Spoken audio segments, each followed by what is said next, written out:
Good morning, Facebook. Thank you so much for and you are welcome to Civilized Presence. Just give us a moment for Facebook to bring up this video. I am so excited that you are here this morning. Welcome, everyone. Come on in. Let me know where you're joining from this morning. Thank you for making out time. Just give us 2 minutes. We're right on time. Um, right.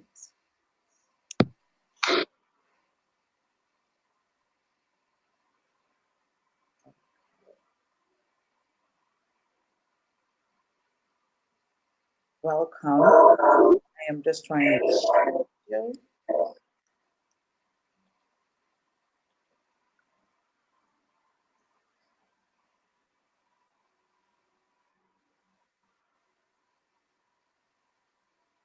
Do you see the video, Wendy? On Facebook? Yes. So I'm just trying to. I'm Not yet. put it on your page. Okay. All right. I'm not quite sure what's going on this morning, but it's gonna be brilliant. Okay. All right. So good morning, everyone. Okay. So I have it on your page right now, Wendy. Okay. Yep. Um,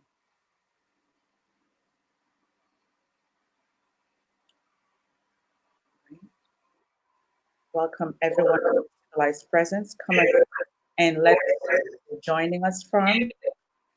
Thank you so much for making out time to be here. Okay. I am just trying to share this video. Give me a moment. I have it on your page right now. Okay. Awesome. Perfect. I can say. Perfect. Welcome everyone. Thank you so much for joining. Good morning. Good morning. It's a Monday morning. I am so excited to be here.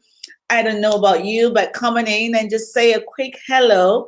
Let me know where you're joining from. Guys, I am so excited to be back. I know that I haven't been here for a minute.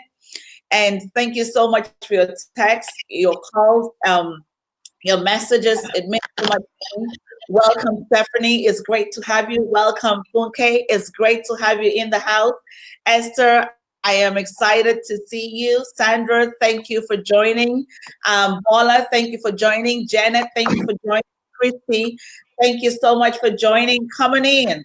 And just say a quick hello. Hello, Andy. It's good to have you in the house. I'm so excited this morning. It's a Monday morning and it's so warm here in Virginia, believe it or not. I thought it was going to be so cold at this time of the year, but it is warm. So I'm excited. Thank you, Stephanie. It's always good to have you in the house. It's the Civilized Presence, guys. Some of you are here for the very first time. The Civilized Presence is the online TV session where lives are changed, where people discover their self, purpose, and voice, and of course, learn social skills to thrive in the real world. Welcome, Akin Paul. It's so good to have you in the house. Welcome, Juan. It's good to have you in the house. Now, some of you might not know who I am. I am Louisa Akaiso, and I'm going to be your host for today. I feel so honored and thrilled that you responded to the call, to the post, to the flyer. I don't know how you got here, but welcome. Thank you for making out time to be here. Of course, it means so much to me. Thank you for believing in me because without you, of course, the show wouldn't go on. So I want to say a big thank you for always standing by me, for your support, for showing up every Mondays and Fridays. Now, some of you are here for the first time. Is the Civilized Presence. Do us a favor by giving us hearts, thumbs up, and share this video on your page. Invite your friends and family, your neighbors, and of course your enemies because they need this. I'm telling you, it's gonna be a great message. I am so pumped up, guys. I've been away for like a week, so it feels so good. I have so much energy and I'm just bringing it on. So you want to come into the party with the right energy, guys. Come on in and say hello. Just tell us how you're feeling. What part of the world are you joining us from? I want to hear from you. Thank you, thank you, thank you again. Now, welcome, Stacy. It's great to have you. Linda, it's great to have you. Izzy from Canada, I'm so excited to see you. Cynthia, thank you for being here. Thank you so much. I can see Nigeria. I can see Canada. I can see London, UK. I can see Malaysia. Guys, come on in and let me know where you're joining from. We're going to have fun today. The topic of today is one that is so, it touches my heart and it's so important to everyone. Now, you might be asking, who is she and what does she do? I'm a certified master civility trainer and a leadership speaker and coach with the John Maxwell team. I work confidently with leaders and professionals that place great importance in themselves and their reputation. And of course, that's going to be you this morning because you made out time to be here. Thank you. Now, we are here every Mondays and Fridays at 8 a.m. Eastern Time. And of course, we're right on time today because when you have Wendy in the house, she's always on time. And welcome, Frank. It's good to have you from Ghana. Thank you for being here. That's another civility expert. I'm so excited. And guys, let me let you know that there's so many parenting coaches on the line today. Stephanie is here doing some great work out of Port Harcourt in Nigeria. I have a Kinropo who is here as well doing some amazing works for fathers.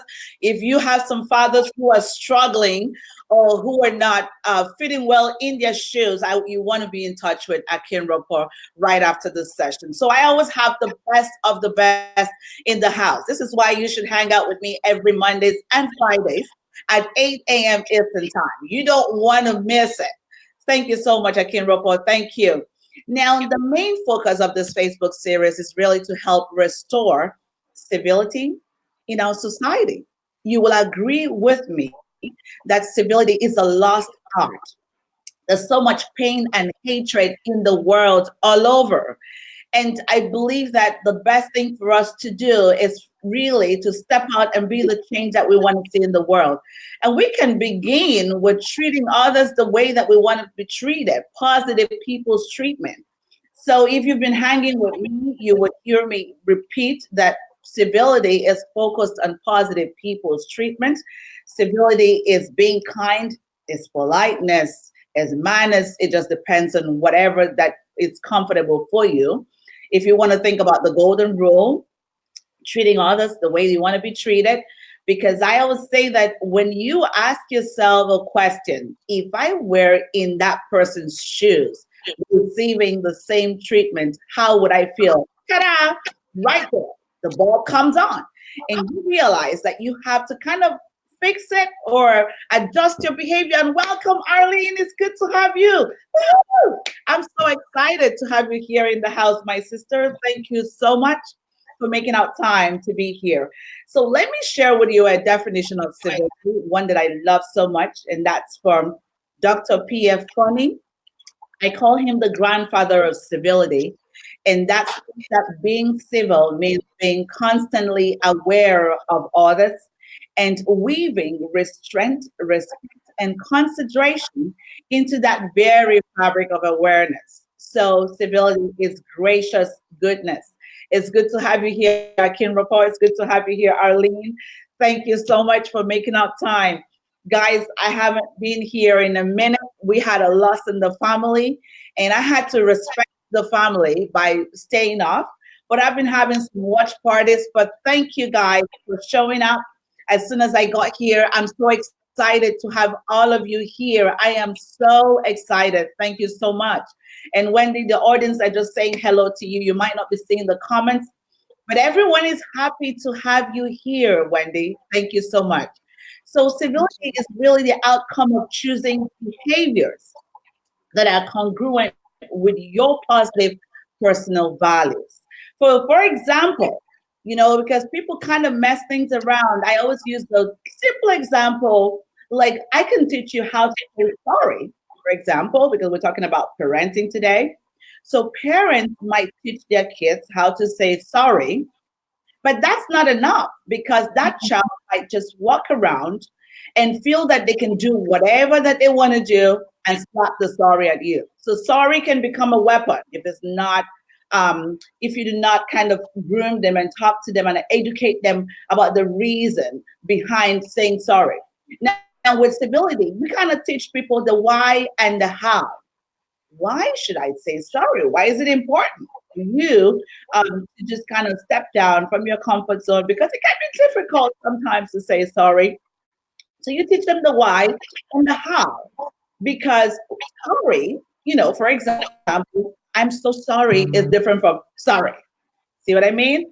So that's where civility comes in, the why and the how. So that's such a very simple, illustration there. And I hope that that makes sense to you because what we do here every day is really to try to break it down into tiny bits for you to understand how important but easy for you to be civil.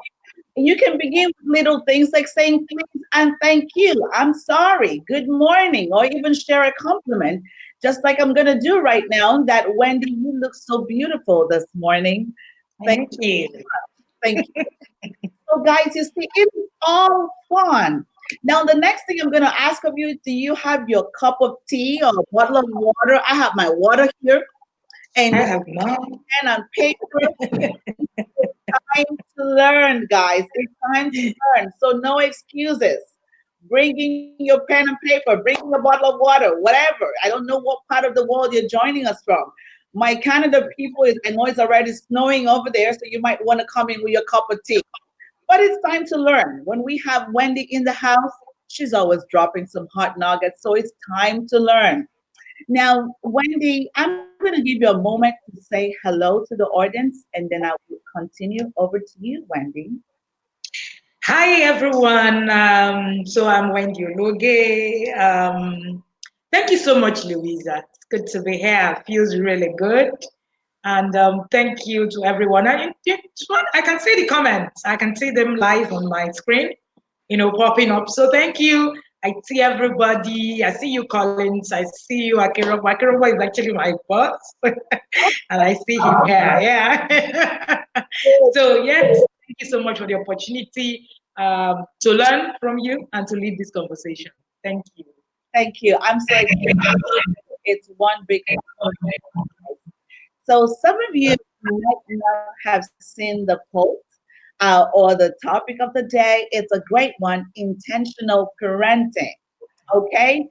Parenting with intentionality. And that's different from quick fix parenting. A lot of people love quick fix parenting. Sometimes we're kind of mistaken, just feeling that because we brought the kids to the world. Oh, I'm their biological mother does not make you an effective parent. And that's what you're going to learn today. The tips, the knowledge, the tools that you can use to parent with intentionality. And that's what we're going to do this morning. So let me just go ahead and tell you how amazing this guest of mine is. Just in case you've never met her before, her name is Wendy Ologe. And Mrs. Ologe is a professional speaker, a seasoned parent coach, and author of the best selling parenting book, Connect to Correct. She is also the founder of Intentional Parent Academy, a coaching outfit that's dedicated to equipping parents and intending parents to intentionally raise their children positively, especially in the face of our decaying societal values. Now, recently, Facebook had selected her group to flag off the first parenting subscription group in Africa. I think that's a big deal. Wendy has been interviewed by international and national TV stations like Christian Broadcasting Network, CBN Africa, on their famous TV program, The 700 Club, and Channels Television Nigeria, to mention but a few. She is also the executive director at Smart Office, and that's a corporate organization with a focus on developing businesses through capacity building, provision of serviced workspaces, and hostels for students. Her work experiences includes years in international NGOs with over 10 years experience in the USAID leading projects. So, ladies and gentlemen, join me to welcome the amazing Wendy Ologe. Woohoo! I'm so excited. Thank you. It's good to have you. Welcome, Funke. It's good to have you. I can see you. Thank you so much for making our time to be with me this morning. Thank you. I can see other people on my screen, but guys, if I haven't mentioned your name, it's because you're not directly on my personal page. But come on into the video and just say a quick hello. Let me know where you're joining us from, and I will be ready to give you a shout out as a VIP that you are. That's what we do here. We just kind of pump people up. It's a Monday morning, so we give you the energy to move, guys. I'm so excited.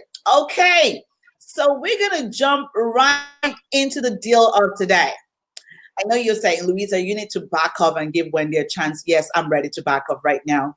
So, Wendy, how this works really is to get started with the question, begin the conversation, and we just take it from there. We might have a question from the audience right in the show or afterwards, whatever, but we'll get started with the conversation. So, my first question for you today would be, what does civility mean to you, or whether it's civility, whether it's manners, whether it's etiquette, what does it mean to you? Over to you, Mr. Logan. Okay, so when it comes to civility, I believe the core for civility is the act of showing regard. Mm. And for me, when civility comes into parenting, is the act of the way you behave publicly. So how do you behave in the presence of your children? What will be, how will you be described as a parent? Being a leader, being someone that people are looking up to, especially your children who are growing. In fact, before we started this conversation, I was having a conversation with Louisa, and she mentioned something, and she said, very profound. She said it, I didn't say much when she said it, but it got me thinking. When you have parents on social media, which is supposed to be like a billboard, like where we come to showcase who we are, and then you have parents who come up there to show who they are in the negative, point. The question is, when your children come online and see you with those kind of attitudes, will you be proud, to have your children do the same thing? Very profound, and thought-provoking. With so civility is actually the act of you leading yourself in public. Thank you so much. Regard. I love that. I learn every single day, every Mondays and Fridays. I learn from you, great people who come on the show just to share your awesomeness. So thank you so much for that definition of civility. I think that is going to be so helpful for everyone who is watching right now. And this is from Mrs. Ologe, showing regard. Just think about yourself and whatever you're doing as a role model to your children, to everyone around you as a parent. Mm. And she gave us such a great definition for parents to take on. If you're a parent right here, and listen, don't tell me, Louisa, I don't have no biological children of my own. I'm not going to take that today. Okay? I know you're going to say I'm hard this morning, but when it comes to parenting, I'm extremely firm because we cannot play around anymore. True. Okay, so even if you do not have your biological children, you are a parent to every child around you. Mm. You are a parent to your siblings. You are a parent to your neighbor's child. So how you show up, it's very important. The things that you do, the things that you say, the way you behave, the things that you put on. Civility cuts across everything. And this is why our show is called The Civilized Presence. It's a complete package. It's not just about what you say, it's about your appearance, it's about your behavior. That's what we do here. It's a complete package. So you cannot be saying one thing and showing up in a different way. Louisa is not going to allow you to do that. So if you're still struggling with that, you want to come around and hang out with me some more every Mondays and Fridays because I'm here at 8 a.m. So back to the deal of today, intentional parenting. Now, Mrs. Ologe, I know that you're doing a lot of work around intentional parenting, but I would love for you to share with our audience why intentional parenting? Why is this topic so important to you? And why did you even get started anyway? So, what is your why? Over to you. All right, so I usually like to share the story. I like to share my why because it's my why is something I find that a lot of people still struggle with. So, parenting for me is something I had to learn on my journey. All right. I've seen a lot of parents who say, no, we're just born and then, we should just be able to know how to, parent. I also have the same mentality until I became a new mom who had to parent a teenager. In fact, it was one of the toughest things I have ever done in my life. I had to, begin to do what I assumed I knew, what I saw my own parents do. And, of course, I failed woefully. That was it. I had no results. I was doing it the way of assumptions, and there were just a lot of, issues on the way.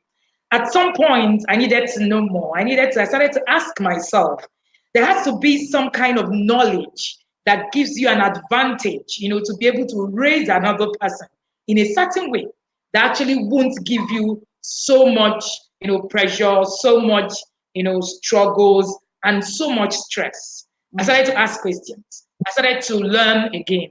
And I realized that intentional parenting, on my journey, was something that I picked, intentionality specifically because that was a word that summed up everything I was looking for. And I started to learn and I became a lot more better. I became that parent who will be able to actually do things a lot more effectively. And today, that teenager is 27, an adult, who, when I look back today, I'm like, oh, yes, an adult raised to be civil. Now we're talking about civility. So, so we have an adult who has been raised to be civil, not because I had to force my way through, but because I learned the tools to use to be able to get results. So at some point, I thought to myself, there are a lot of parents, thousands of parents who are struggling with the same thing that I had to struggle with. And one of the major things that I had to work on for me to be at that point in my journey was my emotions. I found out that my emotions were key to who my children become, along the journey. So I had to begin to look at my emotions, redefine my emotions, heal from the kind of emotions that I used to have, and then learn to actually manage my emotions better, which helped me. So my message on intentional parenting is on you. One of my most favorite quotes in my book says that parenting is about you and not the child. So most times we want to, take it back to the child. Oh, what you hear is, oh, the child is this, oh, the child is not, behaving well, or the child. But when you really take it back, sit down and review some of the things that we say about our children, we find out that our children are, a direct reflection of who we are. And until we actually sincerely review some of the things that we do on our journey, we don't find out exactly, what it is that our children become. So parenting characteristics are reflective. Many times you're going to do exactly the same things that you saw, except you begin to learn intentionally. So that's my journey, that's my story, and that's me here today. That's right. And you standing right with you. And thank you so much for sharing, that lovely story of yours, because I believe that your story activates your tribe. Your story connects to people's heart. So when you're speaking to the heart, you have to share your story. And that's what we do here. Civility is about transparency. I have some comments from the audience. Sister Eileen says that's powerful. Emotions are key. We either respond or react. Another comment is this is even good for mothers with adult children. I get so much great feedback from my adult children and now my grandchildren. Everything I do affects generations in my bloodline. I believe that. And thank you so much, sister, for sharing that. Thank you so much. Welcome, Kate. It's so good to have you in the house. I can see all of you who are sharing the video. If you haven't done that already, please do so. Invite other people to be part of what we're doing. We are having a great time here. Is intentional parenting. That's the topic of today. Bring on your questions. Whatever struggles that you're having, the expert is in the house. So you want to bring the questions when the expert is here. You don't want to bring the question when the expert is gone. I'm kidding. But bring the questions and let's just talk about it. It's such a great topic. And this is going to take me to my next question for you, Mrs. Ologe. I hope I pronounced that right. So the next question is, in your work with families, because you work with a lot of parents and you have been amazing. I mean, we're going to talk about you getting on CBN. I thought that was a big deal. So what are some of the things that you've noticed in families? What are the gaps? Because I find that a lot of parents might have great intentions, but do not know how to go about it. Maybe they're not properly informed, and this is why we're creating so much awareness. Maybe they might not have the right tools, the knowledge, or what have you to help them out. A lot of parents try to parent their children from the knowledge that they got from their mom. Like, I'm not saying that your mom did not do the right thing, but what might have worked out for your mom in bringing you this far might not be what you need for the children. Might not be enough.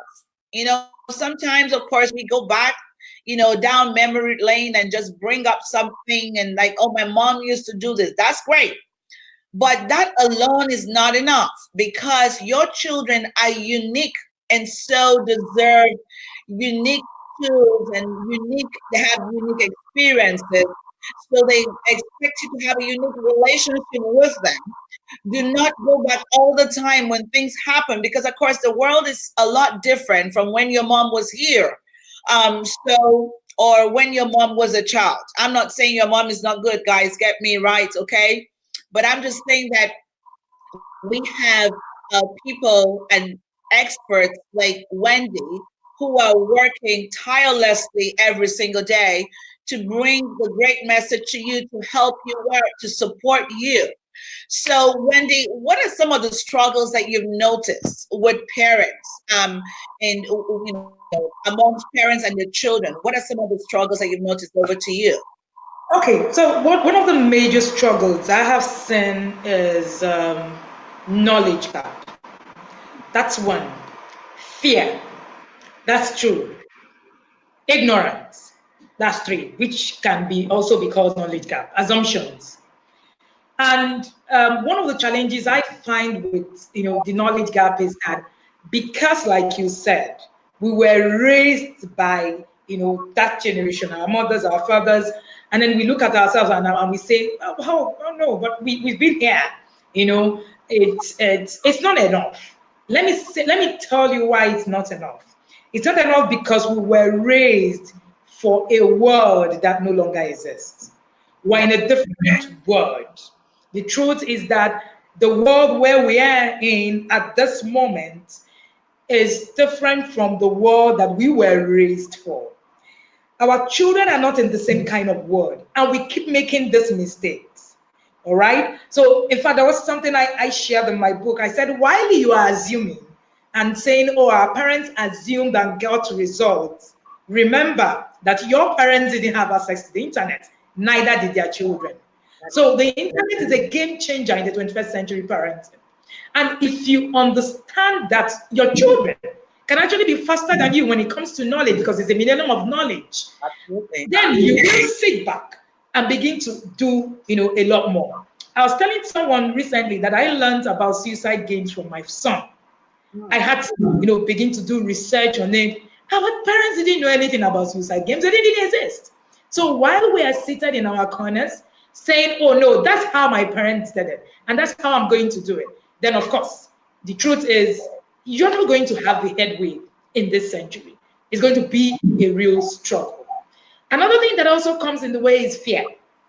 Fear of what happens, how do we do this, what can happen to us is a huge challenge. We're afraid of so many things, which is, fear, can be viewed from two different angles, one extreme and the other one. So of course, these are the two things that can, hinder you. However, when I talk about fear, I talk about good fear and bad fear. Okay, so when you talk about bad fear, if you're raised in you had some kind of adverse child effect where you were abused emotionally, physically, or otherwise, you're going to carry that fear into your work as a parent. And that fear is going to destroy everything you are planning to do. It's going to sabotage you, even without you knowing, because you're going to be doing something, but the fear is going to, be countering what you're doing. Interestingly, you might not even know this until you sit down and begin to review a lot of things about how you were brought up. There's something that we say during our courses. We talk about going back to the vault of how you were parented and beginning to bring out the things that that were shown to you. A lot of the things that we do today is from our subconscious, and it's our subconscious that we actually begin to do. And most of the things that were formed in our subconscious were formed when we were kids. Sometimes we just manifest them now, and that's it. Another challenge that I also see is modeling. We're very good with talking. I like to use this word. Our parents are really hypocritical. Mm. It's a challenge. Is a topic that a lot of parents do not like, but that's the truth. Because many times we find ourselves, trying to say no, coming from the point of perfection. Yep. Even when you hear parents trying to guide the child, you will hear the tone of perfection in the parent's voice. I shared story. I'm a storyteller. One time, our foster daughter had gone to school and she had made a colored hair. I was wondering why should she make a colored hair. I was, getting kind of furious. So I called my sister and I said to my sister, when did we do all this colored hair that these kids are making these days? What are you talking about? Why should they make colored hair? Something all sanctimonious. And my sister paused me to say, hello, have you forgotten that there was a time you made green and I made blue? What? I was like, you don't mean it. I did a colored hair at some point in my life. I could have been crazy. He said, yes, because all of us were crazy at some point. And, had, either we were guided or we were not.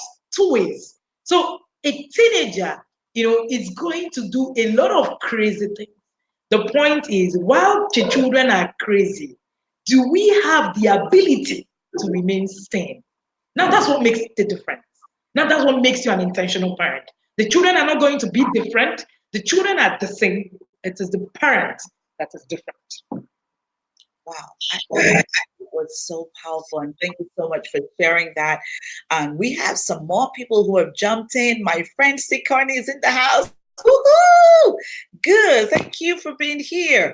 I have Terry in the house. I have Kyra's in the house. Thank you guys for joining us. Let me know where you're joining us from. It's the Civilized Presence. You are in the right place at the right time. We are here every Mondays and Fridays at 8 a.m. Eastern Time. I'm so excited to have you in the house. And the topic for today is intentional parenting. And you know what? You're just going to be learning knowledge, tools, and grit of intentional parenting from Mrs. Wendy Ologe, who is a parenting expert and coach in Africa. And so bring on your questions, bring on whatever discussions that you may have. What are you struggling with your child? Bring it on. Now, when we think about parenting and civility, a lot of things come up. I want you to think about character. As a parent, think about the character that you want your child to have.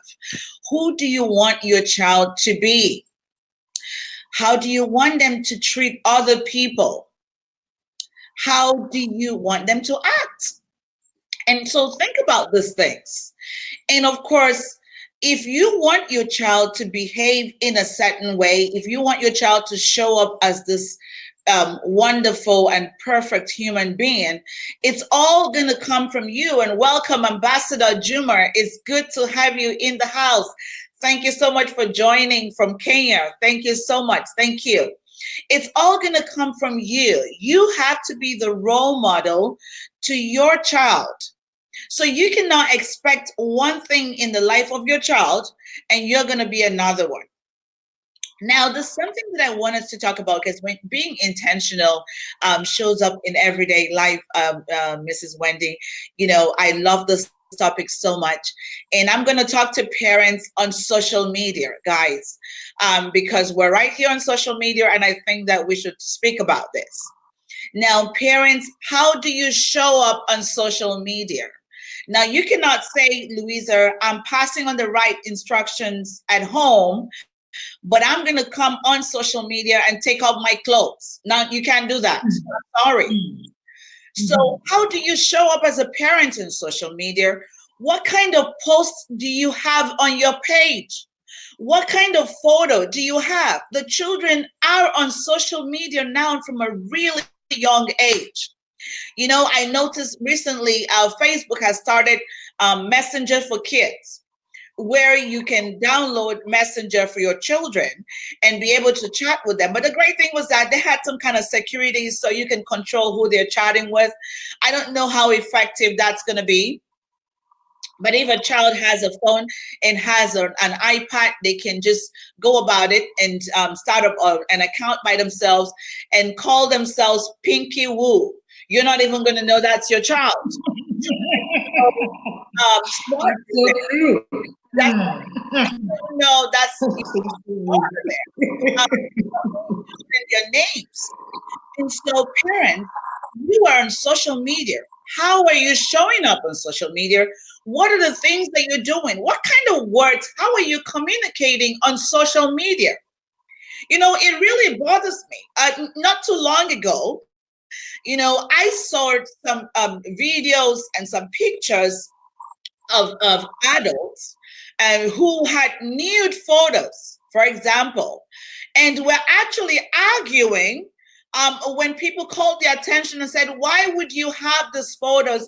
And they were arguing, I can do anything I like on my page. Really? And you are a good parent? That's not going to work. We have other people's kids on social media. There are a lot of young people on social media. So what are you doing on social media? What are the kind of things that you're involved in? Because if I have my daughter on social media, I'm the first person she's going to look up to. I want to believe that she's going to come spy at my page and see what Mama doing. And so if Mama has taken off her clothes, kids kind of learn from observing more than just what you're saying. So, Wendy, I wanted to speak about that, because parenting with intentionality does not have to do with in-home parenting alone. It doesn't have to do with what is happening in the home. So I would love you to speak about social media and parents. Why is it so important for parents to show up here being the parent that they should be, being a right example to the younger generation? Over to you, Mrs. Wendy. Oh, all right, Louisa, this is a very important point. And one thing I say about role modeling is that your children will do more of what you do than what you say. So forget about what you say. What you say is not going to, it's not going to hit, the point as much as what you do. What you do is important, is key. I hear a lot of parents say things like, "Oh, and I was driving and I beat the traffic," and then your children are in the car. And then you go home and you tell them you need to do the right thing. How does that match? The children are looking at you. I've met a good number of teenagers who tell me, but my father does this, that. Why is he preaching God to me? That's not what I understand. So, we are bringing hypocrisy and not realizing that this is actually a major challenge. I see a lot of parents come on social media. I told a parent, I said, one of the reasons why you are afraid that your 17-year-old should be on social media is because of the content that you have. Because I should be the first example to my child when it comes to what social media should be used for. For me, social media is a tool, a very important tool for who you become. Because on my journey as a parent coach, I have been opportune to be in several places just because of social media. What are you modeling? So you come online, you say things. Some of the groups that you belong to, your children are there as well, with names like Pinky Woo, like Louisa said. And they're stalking you. You think you're the only one stalking your child, but it will shock you. The children are also stalking you. You have 12-year-olds on social media with adult pictures, stalking their parents, looking at what their parents are doing. Some of them have been able to hack into their father's account and see the kind of chats that they chat. And then you come home and you say, "Oh, no, you're not supposed to do this." And they're looking at you like, "Hello, what are you talking about?" So the way we conduct ourselves, the way what we do, both online, offline, and anywhere, is important. My husband will say most of the times, he will say, one of the reasons, why I do, this thing, I do this, is because I have children. There are a lot of things that I can't find myself doing. Leadership. Leadership is actually about you being able to do things that might not even be convenient. A parent is a leader. So when you go and read all those qualities of a leader, you're saying, "Oh, we don't have our leaders in our place, or our leaders in the country." You, as a parent leading your children, are you showing those qualities? I think the first role for a parent is leadership role. And if you do not have those qualities to actually be able to pass on to your children, then you're going to be, creating a gap. Many parents come to me and say, "Oh, I've been talking to these children. Oh, they are not doing something." When you started, you said something about, "Oh, you want your children to be a certain way." And then you're going all about, if you're not that way, a lesson I had to learn myself the hard way. If you're not the way you want your children to be, your children are not going to be that way. So when you say, "I want my 25-year-old in a certain way," are you also leading yourself in that way? Because it's easy. There are a lot of things I don't have to talk about in my home because I have made it a culture. When parents complain about reading, for instance, I ask them, "What do you read?" You're on social media every day. You're on Instagram. You're on everywhere. When your children turn to you and say, "What are you doing?" You say, "No, I'm working." They already know that social media is not just for work. And then, the children are like, "Okay, here it goes again, the hypocrites." So these children see you as a hypocrite and then go on and on and on. So your words does not match your actions. And that becomes a huge gap when it comes to parenting. If your words can match your actions, believe you me, you will struggle less when it comes to the things that you're actually speaking to your children about.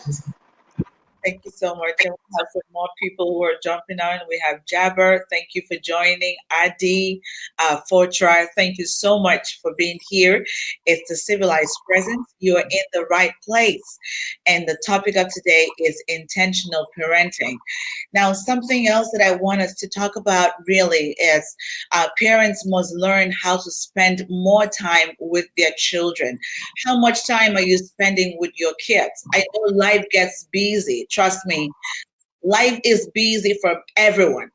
But make sure that you're still taking some time, to connect with. and develop that great relationship with your children. It's so important because if you do not spend the time with them, maybe at the dinner table, that's where you're going to hear things. When you have a conversation, when you relax, you'll be surprised at what those kids have got to say. I'm serious. Like, just kind of have some downtime with them, spend some time.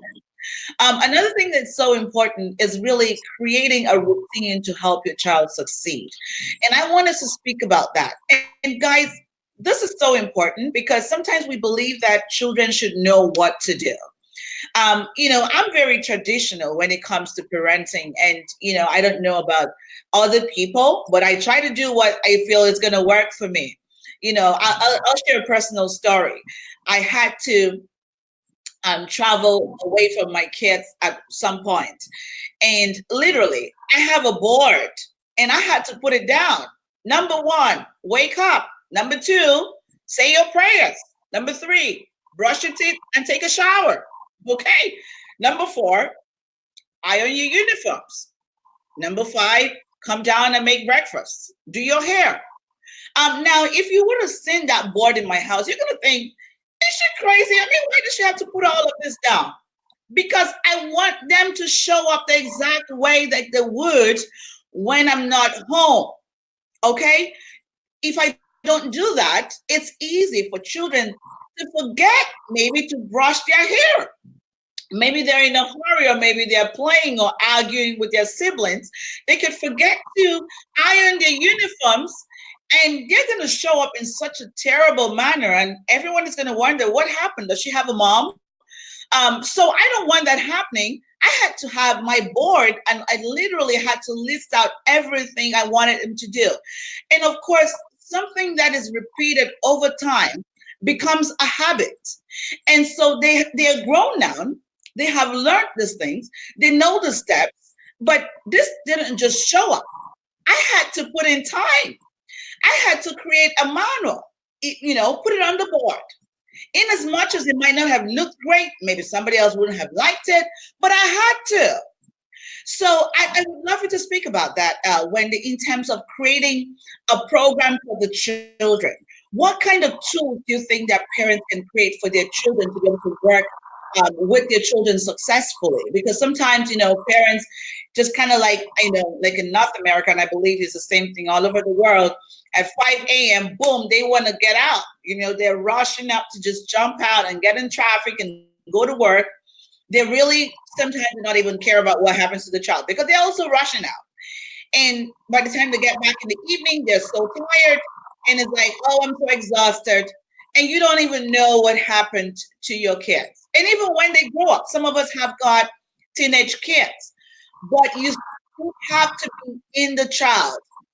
Because I believe that the parents is not the one who brings the child to the world. The parents is the one who has the greatest influence in the life of the child.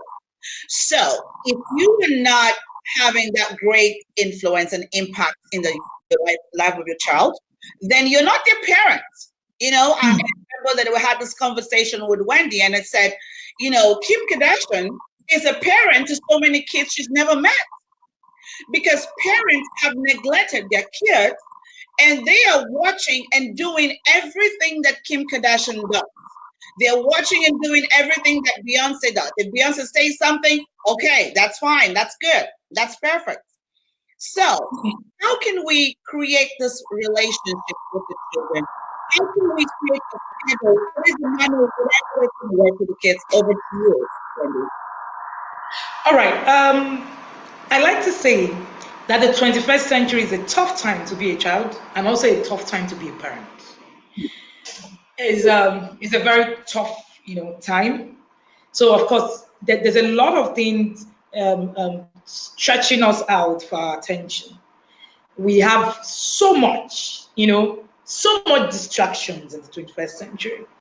And if you're not intentional on your journey, you're going to miss out. That's the truth. There's no magic to it. Many times when I talk about being present in your child's life, parents say to me, "Oh, but I'm so busy. Oh, life is this one." I say one thing to them.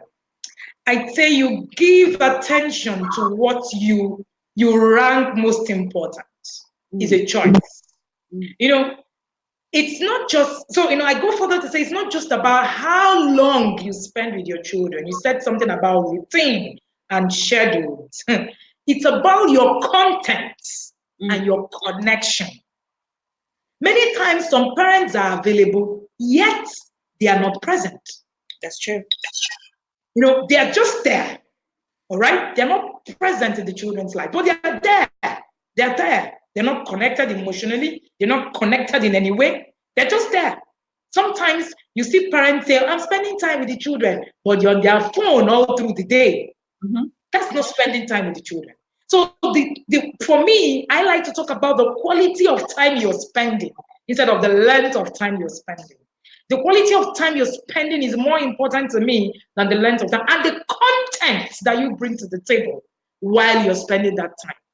Because you can be spending that time, it's just there, but you don't have any content. What it means is that the children are also not learning. So your content, your connection in the times that you're spending with your child is key. So what in those times, even if you decide that, oh, it's 1 hour I can spend with that child, does that 1 hour really mean something to that child? I was telling a parent recently, I said, if I spend 10 minutes with my children, it will look like 10 hours because I put in intentions everywhere. Mm, Sometimes I'm taking my children to the market. Market. It looks like, oh, we're going to just go and buy things, work. But on that market journey, I have outlined the things that I need the children to learn. I have looked at how I want that journey to play out in my head. Because I'm going to spend, let's say, the next 2 hours in the market talking to other people, doing other things. How do I involve my child? And the time that I don't even have, because that might be the little time I have to be able to teach him something that I have been struggling to teach. that is so How intentional are you, working on the journey and saying, okay, this is it. Many times we discipline or punish children for the things that they don't know anything about. good. Children keep struggling because we are not teaching. If you do not teach a child, there are several things around you that will teach that child. I often say that whether you're teaching intentionally or not, the environment is teaching your child. Is it that other people are teaching your child? The television, the magazine, the media. Like you said, people who have Kim Kardashian as their parents. So if you're not there, the child can never, have a vacuum. That's how nature have made it. So if you're not there, don't think there's a vacuum. No, hell no. There is something filling in your presence. The question is, what is that thing feeling in your presence? So if you create a routine, that takes me to the second point. If you create a routine for the success of your children, you will become more intentional. Because when you create a routine, it's a lot more easier for you to lead the children. When Louisa was saying, so when you wake up, you do this, I started to smile because in my home, it's as if I'm constantly, someone was asking me, is it that you're teaching every minute? I said, that's my job. If you understand that as a parent, you're not a parent to wait for the children to do the wrong thing so that you can unleash your disciplinary action. You're a parent to teach so that those things, when the mistakes come in, you are there to teach, to guide. If we can see it in this light, believe you me, we're going to be able to solve 80% of the problems that we have with the children. Many times we talk about, obedience, we talk about all the children listening to us and all that. Sometimes the children disobey because they lack skills. Sometimes the parents don't know what to do because they lack skills. So two ways, we need these tools to be able to actually parent effectively. Your children need the tools, the skills. People talk about sibling rivalry, for instance, and they say, oh, siblings, you just leave them, they outgrow it. No, what you leave, they don't outgrow it. Sometimes that's why you have some families who have not been able to build, valid and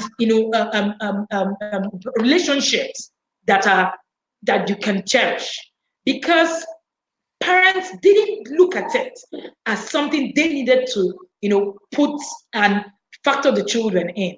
What happens to teaching the children to learn the skill of conflict resolution? How do your children resolve conflict? That could be a way for the child to be able to begin to learn what to do when they have issues with other people. So I tell parents. In fact, while writing, I'm putting up my new book called The Discipline That Works. And one of the things that actually pushed me to writing that book is I've seen many times that we are misinterpreting what discipline should be. If you create routines, if you're able to create time and connection with your children, you find that that correction becomes easier. And somebody says that rules without relationship is going to lead to rebellion. So when you create rules and there's no relationship, so your routines will only work when you've been able to, create some kind of connection with your children. So my book Connect to Correct, it simply, simply puts these two factors together. Connect to be able to correct. If you're there, you put up these routines and you've laid your foundation, believe me, correction becomes easier. Correction will no longer be like a war zone. It will be like what it should be, leading a child to do what is right. I love that. Thank you. I'm going to have to go back to this video and thank you so much. Guys, I promised you that when Wendy is in the house, she's just going to be dropping it. Come on. There are people who are just jumping in. Thank you so much, Mary. It's good to have you here, my friend. Welcome, Sibyl. It's good to have you. Welcome, Judith. It's good to have you. Welcome, Ticia. It's good to have you. It's the Civilized presence. If you're just getting here for the first time, I don't want to say that you're late to the party, but you can have access to this video on my page. Okay, so go back to this video. There's so much great content. We were talking about intentional parenting this morning with Mrs. Wendy Ologe, who is a parenting coach and expert in Africa. She's doing a lot of great work. She's been featured around the world doing this great, what she loves to do best. I mean, she's so passionate about what she does. She works with a lot of families, a lot of parents, a lot of children. And she offers programs, she offers trainings, she has got books, Connect to Correct. So you might want to grab a copy of Connect to Correct as soon as we're done with this. And if you want to connect with her, of course, she's on social media. She's on Facebook, she's on Instagram, she's on LinkedIn, she's on all the great places alone. And her name is Wendy Ologe, or the Intentional Parent. You would find her wherever to connect with her. And I just love the topic of today, Wendy, and I love the fact that your book talks about connecting to correcting, because that was going to take us to our next question, of course, and the final question. And I was talking about I wanted us to discuss why it's so effective or important for parents to always stop to correct a child's behavior, at the moment, to kind of, because this is going to kind of take care of any form of conflict or any form of issues that could have happened. But first of all, you have to connect with them, because when you connect with them, you build trust, you build comfort, you build peace. They believe in you when you connect with them. And so when you try to correct them afterwards, there is not going to be any struggle or hassle. Arlene has a comment here to say, my grandmother used to say, if we don't teach them, the world will. Thank you so much. Thank you. And I have another comment from Akim Paul said, great delivery here. Thank you so much for your support. Thank you. My friend Sikorni, I see you. Thank you. So let's talk about correcting the children and discipline. I know that discipline and correcting means different things in different parts of the world. I am of African. Okay, guys. So when I talk about correcting, oh my goodness. When I talk about discipline, being of African descent, oh my goodness, discipline is a too heavy slap. Discipline could be a scream on your head, okay? Discipline could be a knock. It could be anything. And that has worked while it worked. But we've learned this morning from Wendy, the world is different today. 21st century parenting might require something different. So we're going to hear from the expert. So I'm going to back off for a minute and allow the expert to just kind of give us a little tip on what is an effective way of disciplining a child. child or correcting a child? What's the best way to go about it? Over to you, Mrs. Wendy. All right, just this morning I had a coaching session with a parent, and that was the same topic that we were, talking about. When it comes to discipline, it's very sensitive, like you said, quite sensitive from the basis of religion, quite sensitive from the basis of culture. There's a lot. But what I say to parents is any disciplining measure that you're using that affect the self-esteem of a child, that does not correct the behavior, as in you need to keep going back and keep doing that same thing over and again, that makes your child feel less of themselves, that affects the relationship you have with your child, then that discipline measure is wrong. If those discipline measures do these three things, then you should desist from using them. Nutritional measure is not supposed to kill the self-esteem of a child. It is not supposed to strain your relationship with the child. Discipline measure is not supposed to make the child keep repeating what you are disciplining them for. If you discipline a child, the child is teaching. Now, the word discipline, comes from a Latin word that actually means to teach. So to discipline is to teach. So if your discipline measure is not teaching, then you need to stop it today and use something else that will teach. So the question is, whatever method you're going to use, one of the things I would like you to look out for is, number one, you need to create a healthy relationship with your child. When you create a healthy relationship with your child will better receive whatever method you bring on the table. Because the child is going to know that this is being done for my own good, not because my parents hate me. What happened in our generation, the generation past, is that a lot of people actually felt bruised by the kind of discipline measures our parents had to use, which for me, it's a problem. And that strained a lot of the relationship we had with our parents, because also our parents didn't recognize that parent-child relationship is a relationship. Parenting is a relationship. And it's one of the biggest relationships on planet Earth and the most difficult to build. Because believe me, you're building a relationship with someone you think you have power over. And if you do not remove yourself from that sentence, you're going to keep struggling with your child, over the years. So that was what happened. And I see a repeat of that in this generation. Fortunately, we survived it because our generation didn't have the exposures that these children have today. I didn't see anybody commit suicide growing up. Particularly, the highest pornography I saw was in Hinks magazine. Hinks magazine was, just a little bit on cloud people, cartoons, not even real people. Today, we have porn all over. We have suicide every day. We have, so many things. We have drug. Well, I have been opportunity to, cancel 9-year-old that was on drugs, 9-year-old that want to commit suicide. These things were not there before.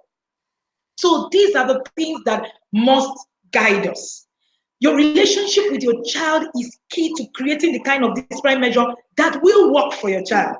That's one. Another thing that you will need to do is who your child is. Many parents don't understand who their children are. So you just wake up and and I saw what Collins wrote somewhere, on the comments. And he said he had to understand his children were different and he started to parent them differently. You cannot parent any child same way. I have a set of twins. Very interesting. Both of them are two different people. Two different people. Great. And I have to parent them differently. Interesting. Because they're not the same. Even the strategies on discipline that I use, I can't use it on the two of them. When you tell my son, for instance, you want to remove the privilege of playing, is a big deal for him. When you tell my daughter that you want to remove the privilege of playing, it's okay. She enters her room and carries her book. In fact, she loves it. It's okay that she doesn't have to play. So you need to be able to understand who your children are and then begin to use that. Another point you must also note is your own temperament. Because while we say, oh, children misbehave, our temperaments also work on how our children also behave. Believe it or not, you rub off on your children, either positively or negatively. So you need to also consider that when you are also, building up a strategy. I might not be able to name all the strategies that you will need to actually create a working discipline. I am writing a full whole book called The Discipline That Works. I know that this is a big deal, and that's why I've put in work in that. And maybe I will answer questions that come up on that as we go. Thank you so much. Thank you so much. You shared. And guys, I mean, I have learned a lot. I don't know about you, but I think discipline is such an important part of parenting because the wrong style of discipline can actually trigger internal saboteurs in the life of a child. It can kill the self-esteem, just like Wendy had mentioned. Sometimes children grow up with certain things. I've had to work with clients who said, "Oh, my mom thought I would not amount to nothing. Hmm. They thought I was good for nothing." Maybe that's not really what she meant. But sometimes parents think that we should say the most terrible thing to the child because they have done something bad, and because you're upset, because you're having a bad day. It's like you are so crazy. There's something wrong with you. You use all the bad words on the kids. But these things children absorb, they soak in, they're like sponges.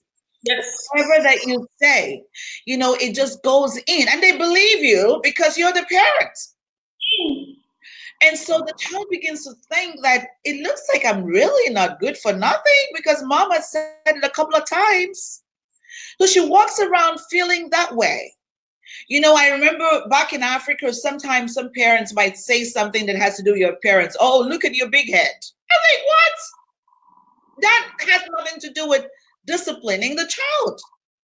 But sometimes we just kind of steer away to what we think is easy or what we can just lay our hands on and just say it. So we have to be careful about how we communicate with the children. Don't try to nail, something they've done over and over again.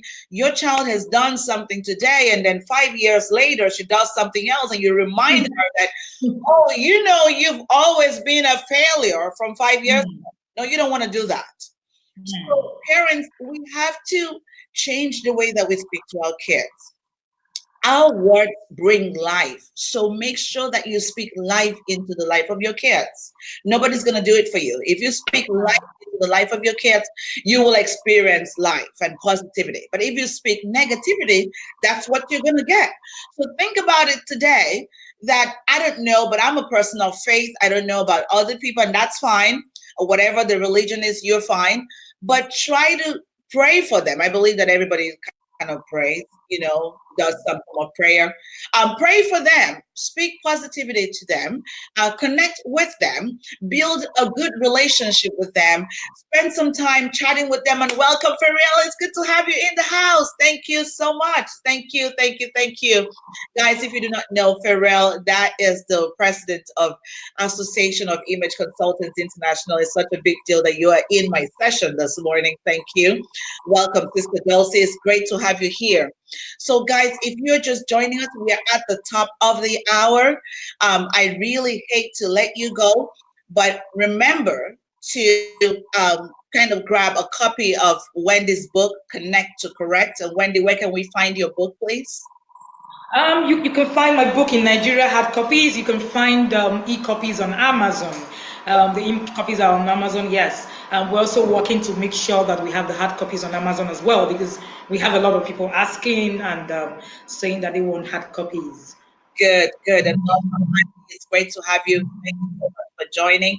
And so, guys, try to grab a copy of that book, Connect to Correct. I'm so excited, and it was so much fun working with you this morning, Wendy. And to our audience, thank you. Thank you so much. Thank you for making out time. And we'll be back here again on Friday, 8 a.m. Eastern Time. So, Wendy, I want to say thank you. Thank you so much for your time. It looks like we're going to have to bring you back because you are loaded. There's so much about you that you have to share. So I don't think one session is enough for Wendy. We're going to have to bring Wendy back. Guys, give us some hearts, give us some thumbs up, and just let Wendy know that you care about her. You love the content, you enjoyed it. And of course, Eileen says, thank you, Wendy and Louisa. Great information. I'm going to use this tools with my grandchildren. Thank you. Awesome. Thank you. Sister Audrey, is so good to have you in the house. Thank you so much. Thank you, Sikarni. Thank you, everyone. We see some hearts and love. Wendy, we love you very much.